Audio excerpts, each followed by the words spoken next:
Bismillahirrahmanirrahim. Assalamualaikum warahmatullahi wabarakatuh. Alhamdulillahi rabbil alamin. Wassalatu wassalamu ala ashrafil anbiya'i wal mursalin.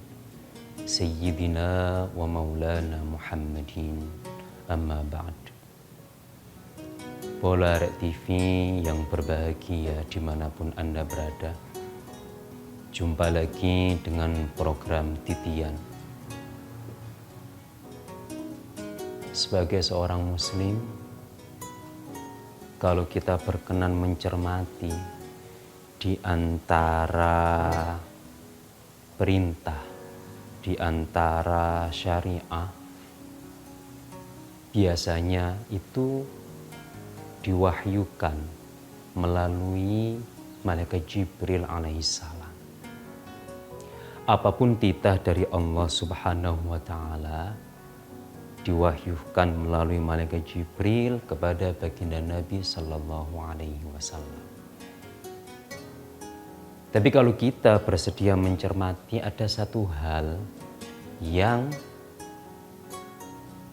Allah wahyukan, Allah Subhanahu wa Ta'ala titahkan, itu tidak via malaikat Jibril, tetapi langsung baginda Nabi Sallallahu Alaihi Wasallam dipanggil sama Allah untuk menerima titah ini.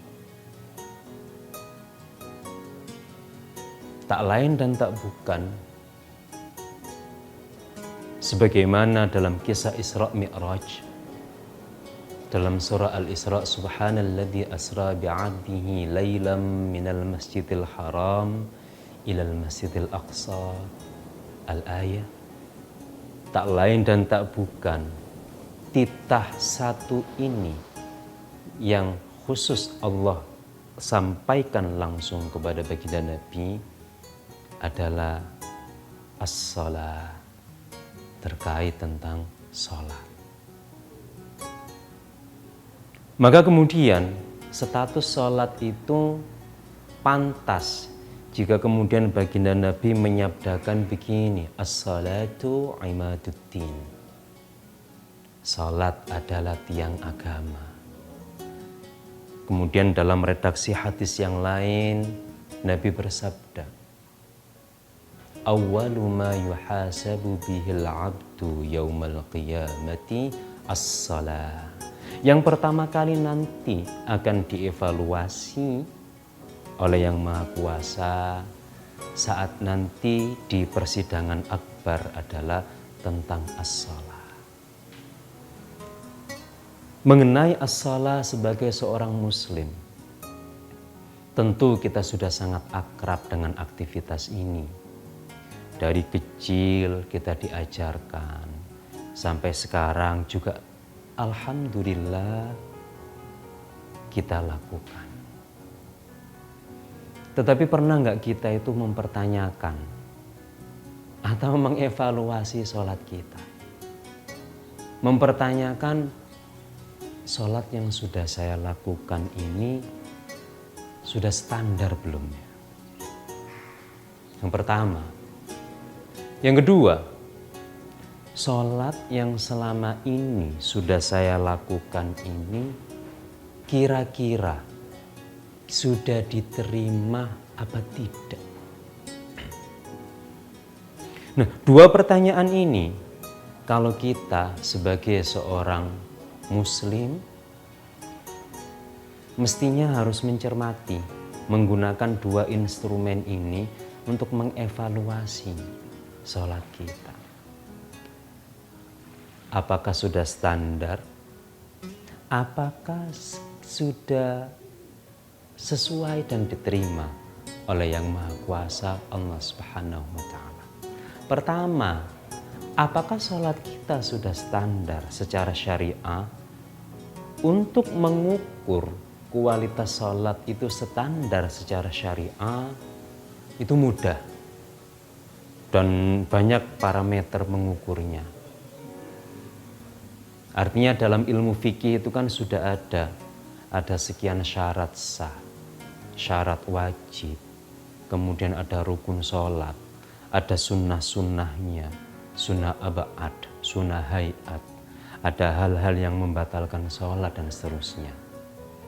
Nah, sekian ini itu bisa dijadikan parameter untuk mengevaluasi sholat kita sudah standar atau tidak secara syariah.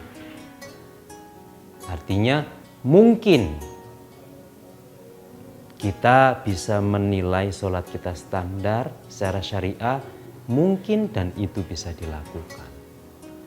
Yang kedua, pertanyaan evaluasinya adalah apakah sholat kita itu kira-kira sudah diterima di sisi yang maha kuasa Allah Subhanahu wa ta'ala? Nah, ini tentu tidak mudah, Bolo. Karena tidak mungkin kita itu menduga penilaian yang maha kuasa. Bukan tidak mungkin lagi kalau berani saja menduga penilaian yang maha kuasa, itu sudah fatal sebagai seorang mukmin, sebagai seorang hamba, lancang sekali. Kok berani menilai kira-kira penilaian Allah sholat itu seperti ini dan seperti itu. Lalu bagaimana? Jangan kemana-mana, Bro. Kita akan lanjutkan dengan bocoran satu ayat di surat Al-Ankabut ayat 45. Allah membocorkan kisi-kisi sholat yang diterima. Tetap di Titian Arek TV.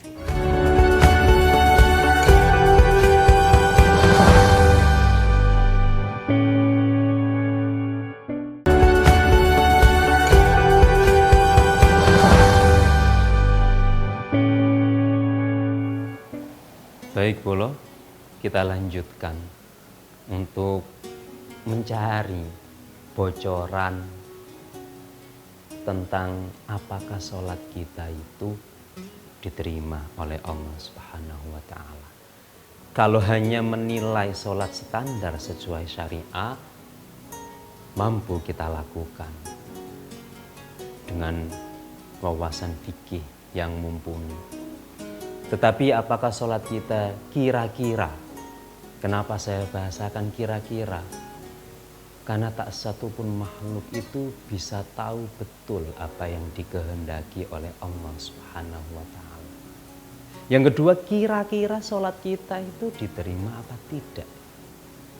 Nah, ini yang maha kuasa Allah Subhanahu wa ta'ala itu memberikan kisi-kisi di surat Al-Ankabut ayat 45 dengan firman-Nya, a'udzubillahi minasyaitonirrajim, innas salata tanha 'anil fahsya'i wal munkar ila akhiril ayat.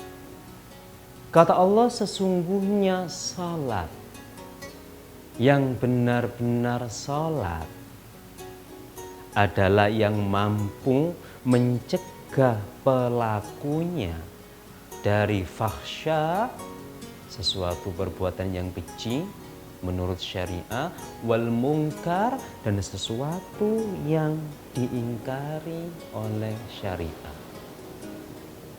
Maksudnya begini, mungkin Bolo pernah mendapati seseorang yang secara kualitas rajin jamaahnya itu luar biasa. Wah, sholatnya nggak pernah telat, jamaahnya selalu 5 waktu. Jadi kadang-kadang didapati yang bersangkutan itu masih saja enteng masuk ke dalam al-fahsya, kemungkaran. Al-fahsya ini perbuatan yang keji, dan al-munkar. Atau komentar sederhananya biasanya begini, percuma sholat, wong gak wurung pancet ngono, pancet gak akur ambek tonggo, pancet ngelarani konco, dan seterusnya. Nah, di ayat itu merupakan jawaban. Dan kita bisa menilai, memperkirakan bahwa sholat yang kira-kira diterima oleh Allah adalah karakter sholat yang disebutkan di ayat tadi, yang mampu mengubah si pelakunya itu terjauhkan, terhindarkan dari al-fahsya, sesuatu yang keji, dan al-mungkar, sesuatu yang mungkar dalam perspektif agama. Artinya ketika ada orang yang secara fisikly, dohir itu sholatnya sudah rajin, tetapi tak mampu memberikan efek positif pada kepribadian dia, maka patut dicurigai. Jangan-jangan nih sholatnya bermasalah, entah di mana masalahnya. Karena sholat yang sejati di ayat itu kan sholat yang mampu itu tadi membentuk karakter pelakunya itu jadi karakter yang mampu terhindar dari seluruh keburukan menurut syariat. Nah, lalu coba kita urai. Banyak orang itu merasa percaya diri bahwa sholatnya itu sudah kira-kira sudah diterima. Pede dia. Kayaknya ibadahku ini sudah oke nih, diterima di sisi Allah. Tapi harus kita evaluasi tadi. Kalau seandainya sholat ini kok nggak mampu mengubah kepribadian menuju yang lebih baik, kita harus waspada. Bagaimana sih cara mengevaluasinya? Oh, berarti sholat kita belum sepenuhnya nih. Ada sesuatu yang perlu dibereskan nih. Ada sesuatu yang mungkin perlu diperbaiki nih. Oke, kita bagi secara sholat. Sholat itu adalah aktivitas zahir plus batin. Jadi kalau kita petakan, sholat itu bukan hanya sekedar aktivitas fisik, di mana seseorang hanya Allahu Akbar, menggerakkan badan, membaca bacaan dan seterusnya. Tetapi sholat itu adalah plus sekalian aktivitas batin, aktivitas ruhani. Nah, sekarang begini, sholat sebagai aktivitas lahiriah hampir semua umat Islam sudah selesai. Maksud kami selesai itu dia sudah paham betul cara berwudu itu seperti ini. Kemudian sholat itu dilakukan seperti itu. Bacaannya sudah hafal. Kemudian suratnya yang sunnah dibaca, kemudian yang membatalkan. Saya rasa semua umat muslim itu sudah khatam pada pembahasan ini. Yang sering kali luput dari perhatian seorang muslim adalah bagaimana sih sholat itu teraplikasi secara ruhani. Karena harus balance nih, sholat secara jasmani dan ruhani harus balance. Yang menjadi perhatian kita adalah bagaimana sholat secara ruhani. Karena secara jasmani kita sudah selesai. Sholat secara ruhani atau membedah sholat secara ruhani. Kita akan evaluasi kualitas sholat kita secara ruhani. Jangan kemana-mana pula, kita akan lanjutkan setelah ini.